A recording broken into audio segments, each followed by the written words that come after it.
Filmy ಸ್ಟೈಲ್ನಲ್ಲಿ action, ಒಂಟಿ ಮಹಿಳೆಯರೇ target. ಸಾಹಸ ಕಲಾವಿದರ ಗ್ಯಾಂಗ್ನಿಂದ ಖತರ್ನಾಕ್ ಕಳ್ಳತನ ನಡೀತಾ ಇದೆ. 2 ಪ್ರತ್ಯೇಕ ಪ್ರಕರಣಗಳಲ್ಲಿ 4 ಬಂಧನ ಮಾಡಲಾಗಿದೆ.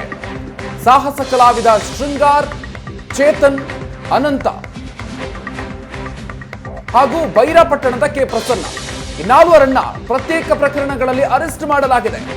ಕನ್ನಡ ಚಿತ್ರಗಳಲ್ಲಿ ಸಾಹಸ ಕಲಾವಿದನಾಗಿ ಶೃಂಗಾರ್ ನಟನೆಯನ್ನ ಮಾಡ್ತಾ ಇದ್ದ ಅನ್ನುವಂಥದ್ದು ಕೂಡ ಗೊತ್ತಾಗಿದೆ. ಬಂಧಿತರಿಂದ 46.57 ಲಕ್ಷ ಮೌಲ್ಯದ ಚಿನ್ನಾಭರಣವನ್ನು ಕೂಡ ವಶಕ್ಕೆ ಪಡೆದುಕೊಳ್ಳಲಾಗಿದೆ.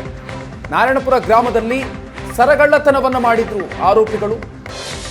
ಪ್ರೇಮ ಅನ್ನೋರು ದೇಗುಲಕ್ಕೆ ತೆರಳುವಂತಹ ಸಂದರ್ಭದಲ್ಲಿ ಅಡ್ಡಗಟ್ಟಿ ಅಟ್ಯಾಕ್ ಮಾಡಲಾಗಿತ್ತು. ಸಿನಿಮಾ ಶೈಲಿಯಲ್ಲೇ ಅಟ್ಯಾಕ್ ಮಾಡಿದ್ರು. ಅದೇ ರೀತಿಯಾಗಿ ಕಳ್ಳತನವನ್ನ ಮಾಡಿ ಸಿಕ್ಬಿದ್ದಿದ್ದಾರೆ. ಹಲಗೂರು ಪೊಲೀಸರು ಈ ಪ್ರಕರಣಕ್ಕೆ ಸಂಬಂಧಪಟ್ಟಂತೆ 4 ಬಂಧನ ಮಾಡಿದ್ದಾರೆ. ಹಲಗೂರು ಪೊಲೀಸರ ಕಾರ್ಯಾಚರಣೆಗೆ ಮಂಡ್ಯ ಎಸ್ಪಿ ಶ್ಲಾಘನೆಯನ್ನು ಕೂಡ ವ್ಯಕ್ತಪಡಿಸಿದ್ದಾರೆ.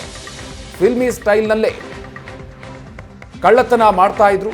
ಒಂಟಿ ಮಹಿಳೆಯರನ್ನೇ ಟಾರ್ಗೆಟ್ ಮಾಡಿಕೊಂಡು ಸಾಹಸ ಕಲಾವಿದನ ಗ್ಯಾಂಗ್ನಿಂದ ಈ ಖತರ್ನಾಕ್ ಕಳ್ಳತನವನ್ನು ಮಾಡಲಾಗ್ತಾ ಇದೆ. ಈ ಪ್ರಕರಣಕ್ಕೆ ಸಂಬಂಧಪಟ್ಟಂತೆ ಈಗ 4 ಬಂಧನ ಮಾಡಲಾಗಿದೆ. ಕನ್ನಡ ಚಿತ್ರಗಳಲ್ಲಿ ಶೃಂಗಾರ್ ಅನ್ನುವಂಥ ಈಗ ಪೊಲೀಸರು ಬಂಧನ ಮಾಡಿರುವಂತಹ ಈ ಆರೋಪಿ ಆತ ನಟನೆಯನ್ನು ಕೂಡ ಮಾಡ್ತಾ ಇದ್ದ. ಸಾಹಸ ಕಲಾವಿದನಾಗಿ ನಟನೆಯನ್ನು ಕೂಡ ಮಾಡಿದ್ದಾನೆ ಅನ್ನುವಂಥದ್ದು ಗೊತ್ತಾಗಿದೆ.